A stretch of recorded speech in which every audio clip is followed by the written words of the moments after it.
يا حامل القرآن قد خصك الرحمن بالفضل والتيجان تو نیز از اهل قرآن باش. والريحان يا به نام خداوند بخشنده و مهربان. السلام علیکم و رحمت الله و برکاته. عقبه ابن عامر خداوند از او راضی باد میگوید رسول الله صلی الله علیه و سلم فرمودند اگر قرآن را داخل پوست قرار دهند آتش آن را نمی سوزاند. و در روایت آمده است که اگر قرآن جمع آوری گردد و داخل پوست گذاشته شود آتش آن را نمی سوزاند. روایت طبرانی و بیهقی.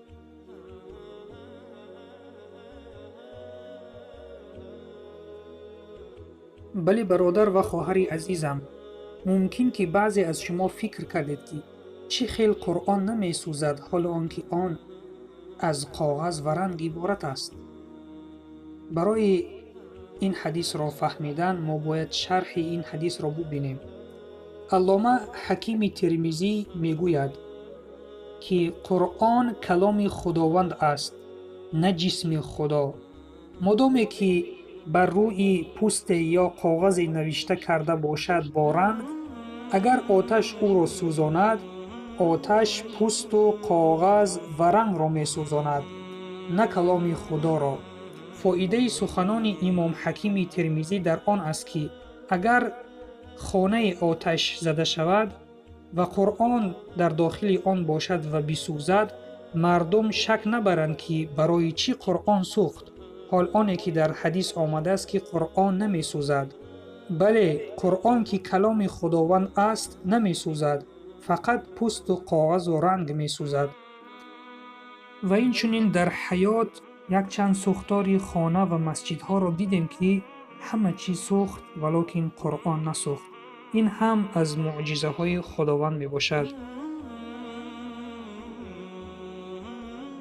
قاری ایاز رحمه الله این چنین می گوید که کلمه النار الف و لام دارد که خاص آتش دوزخ را در نظر دارد نه همه آتش را.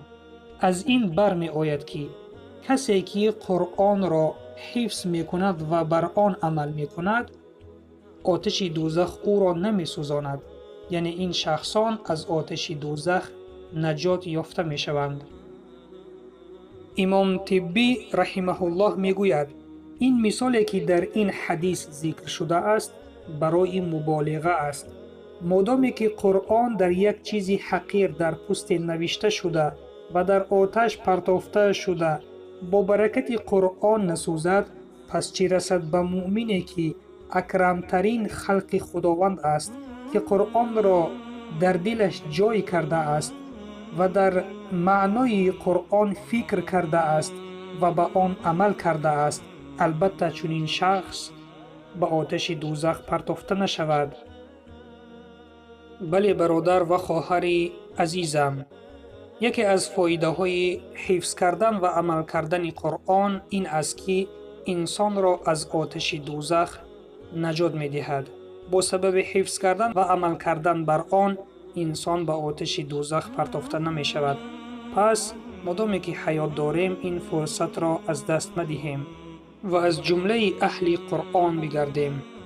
و سلام بر آن شخصانی که راه هدایت را پیش نمودند.